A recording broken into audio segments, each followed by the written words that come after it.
Et salut tout le monde, c'est Jonathan l'apprenti jardinier, j'espère que vous allez bien. Moi, mis à part quelques allergies, c'est le comble du jardinier, ça. Enfin, du passionné de jardin, son comble c'est quoi? C'est d'être allergique arrivé au printemps. J'ai tout le jardin, enfin une bonne partie du jardin qui est en fleurs. Les plates-bandes sauvages et les arbres fruitiers qui sont en fleurs, j'ai plein de choses qui sont en fleurs. Et je fais des allergies. Alors je sais pas encore à quoi, ça fait 2-3 ans que je suis allergique. J'imagine le pollen, mais bon. C'est pas vraiment le sujet. Donc aujourd'hui, de quoi on va parler? Vous l'avez vu dans mes précédentes vidéos, j'ai pris pas mal de retard au niveau du potager. Je suis en congé, j'ai décidé de passer la seconde pour avancer vite, vite, vite. Donc ce que je vous propose, c'est de voir ça ensemble, ce qui a été fait, tout ça. Allez, on y va.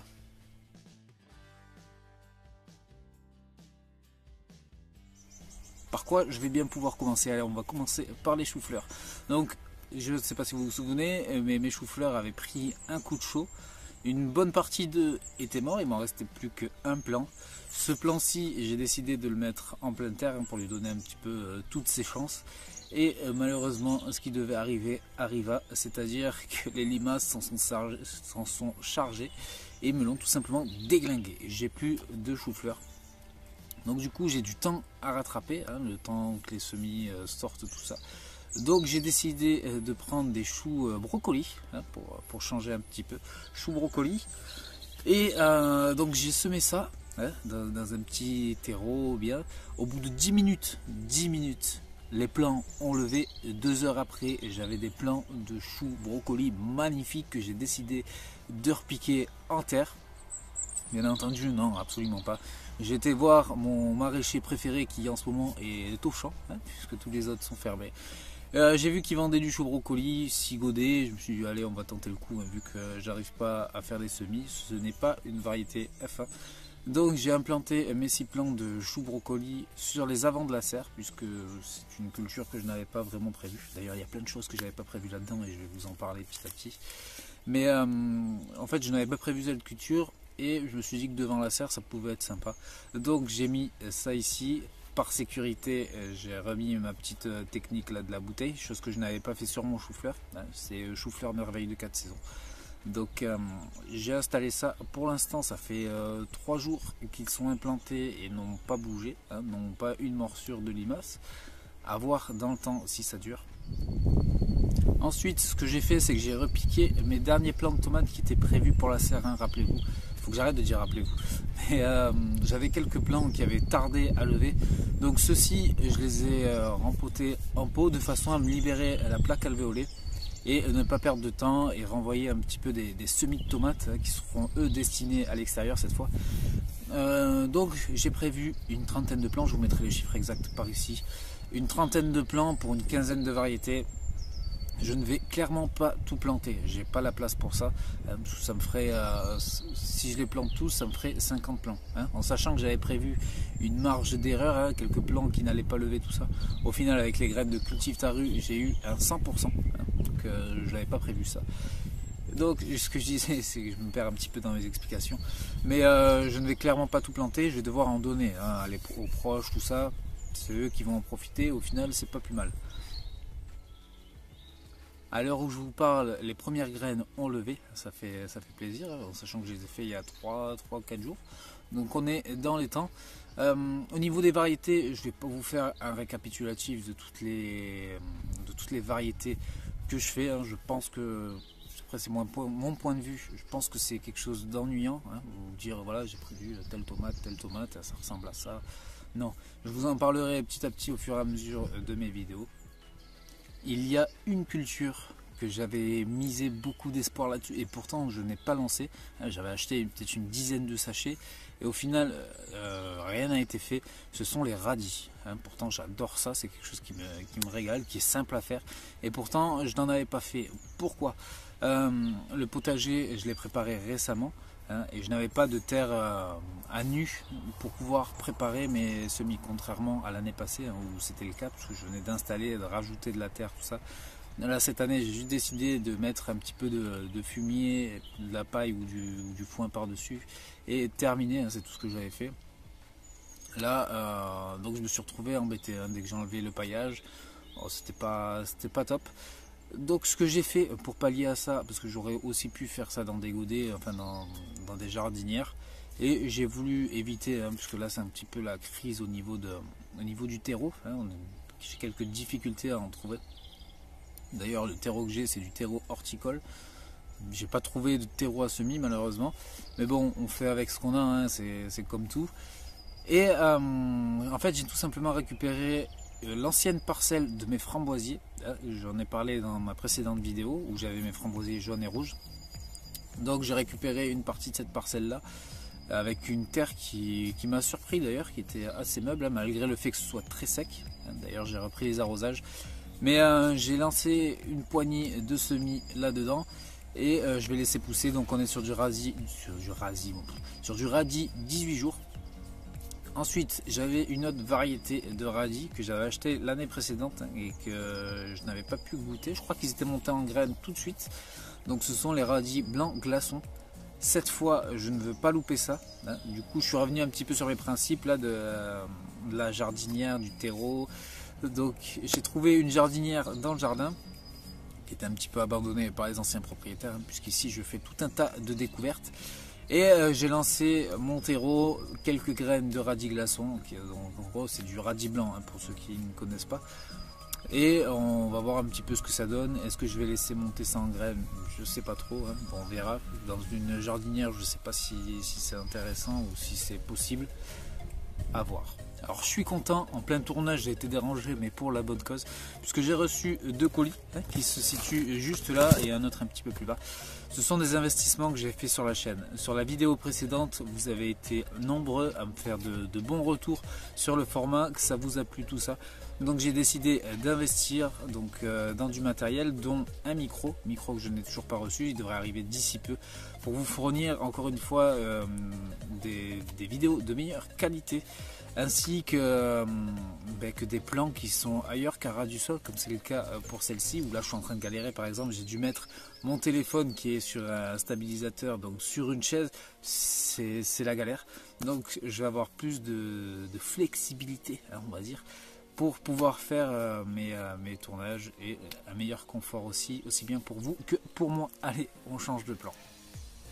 Et voilà, c'est quand même mieux, ça fait bizarre d'être debout quand on a galéré. Ça fait maintenant un an que je galère à trouver des solutions pour faire tenir le téléphone. Maintenant ça y est, donc n'hésitez pas à me dire dans les commentaires ce que vous en pensez, si ça vous apporte un truc réellement pour vous.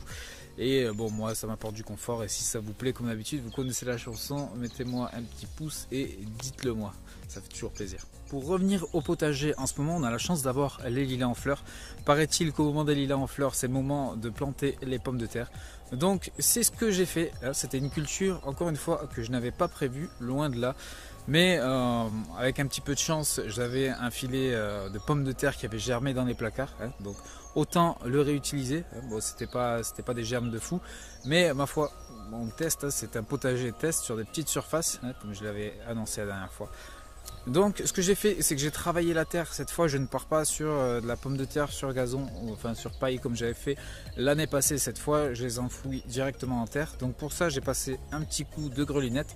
D'ailleurs j'ai été surpris par la terre en elle-même, qui était loin d'être dure. D'ailleurs j'ai essayé de repiquer après la grelinette sur la parcelle d'à côté, enfin sur une parcelle qui a juste de l'herbe. Elle n'a absolument pas pénétré le sol. Donc je suis vraiment content. J'ai pas eu à forcer de fou. J'ai planté mes pommes de terre donc avec un petit plantoir à bulbes. Bien entendu, j'allais oublier. J'ai coupé mes pommes de terre en deux, avec de préférence un germe de chaque côté, de façon à multiplier mon nombre de plants par deux. C'est quand même plus pratique. À voir un petit peu ce que ça donne. Je sais que ça se fait beaucoup. J'en avais pas énorme. Je crois que j'avais peut-être 10 pommes de terre, quelque chose comme ça. Donc c'est pas quelque chose de fou. Là, ça m'a permis de multiplier ça par 2. Et donc 10 x 2, 20, si vous savez compter. Donc c'est pas négligeable. Donc ma foi, c'est une bonne chose de fait. Petite aparté, ce sont des pommes de terre pour la variété Agatha. C'est un sachet que j'avais acheté à Super U, puisque je fais essentiellement mes courses à Super U. Ils ont la chance d'avoir un rayon avec des produits du coin. Alors je sais que ça ne se fait pas partout, Auchan ne le fait pas par exemple. Donc c'est quelque chose auquel je tiens, j'en parle rarement, mais je pense que c'est important de le dire, surtout avec tout ce qui se passe en ce moment. Essayez d'acheter local autant que possible.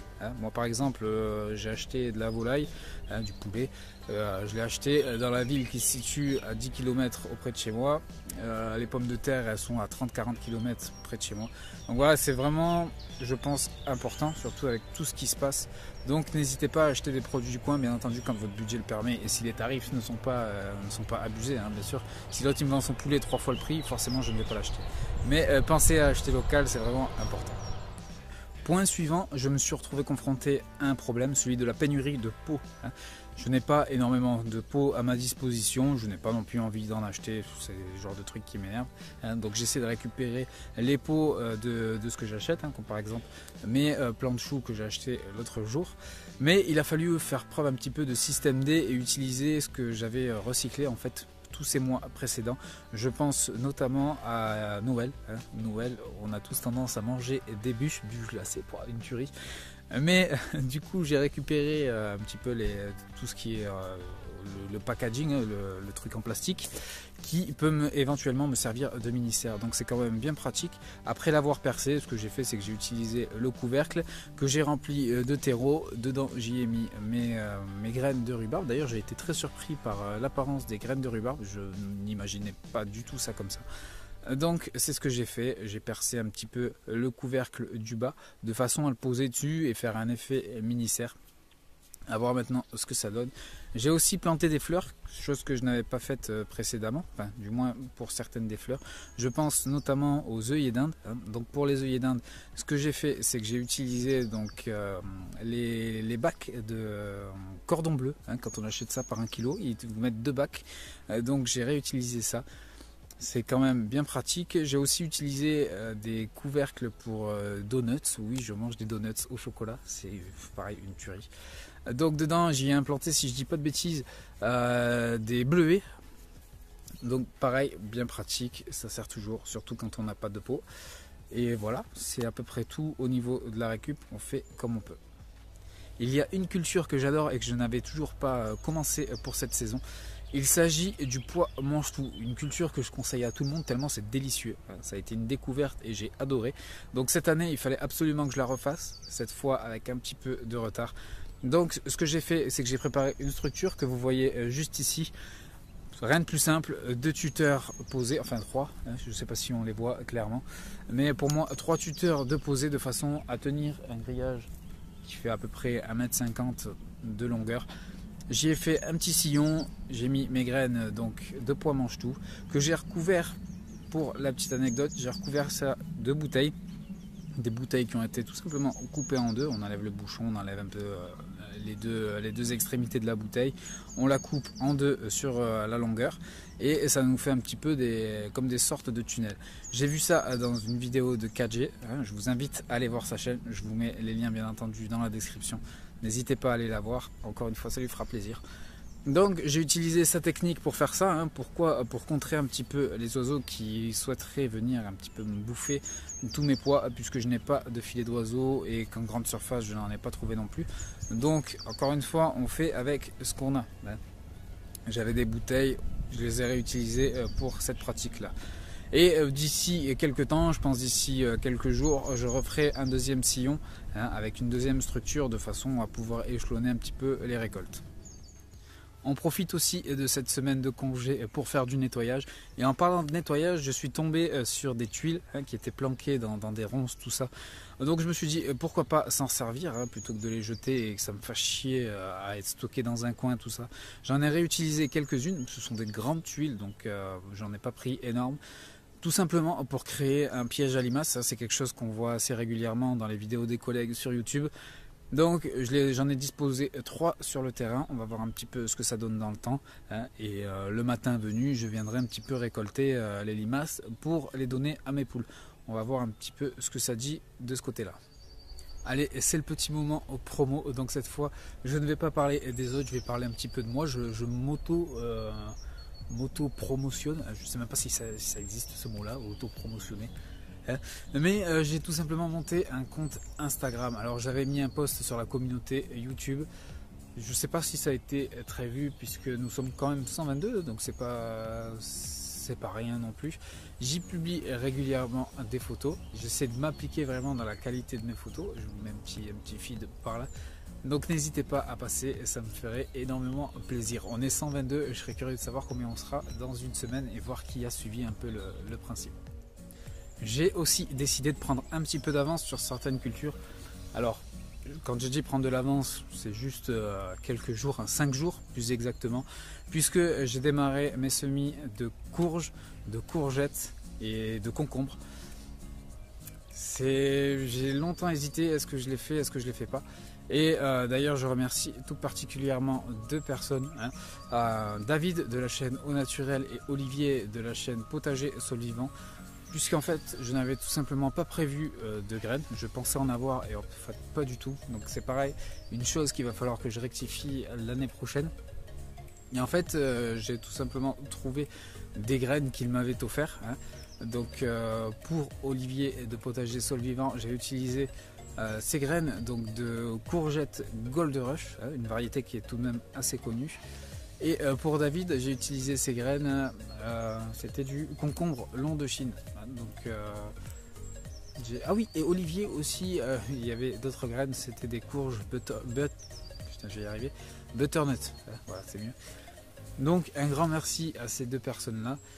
Je pense les repiquer d'ici 1 mois en pleine terre pour arriver au sein de glace. Alors je serai un petit peu en avance, mais je pense qu'on n'est pas à quelques jours près non plus.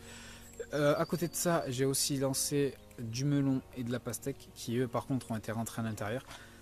Je prévois le melon et la pastèque pour une culture en serre. Celle-ci ne sera pas en extérieur. Donc j'avais, je sais pas si vous voyez comment est foutu ma serre. Enfin je vous mettrai les images au pire. Mais donc il y a 3 allées et les melons pastèques iront dans l'allée du milieu. Alors je sais que je pourrais pas en mettre énorme, mais ne serait-ce qu'un plan ou 2, c'est nickel. Si vous êtes arrivé jusque là, je vous remercie. Moi c'est là-dessus que je vais vous laisser. Comme d'habitude, n'hésitez pas à mettre un petit pouce si ça vous a plu. Je vous fais des bisous, à la prochaine. Ciao.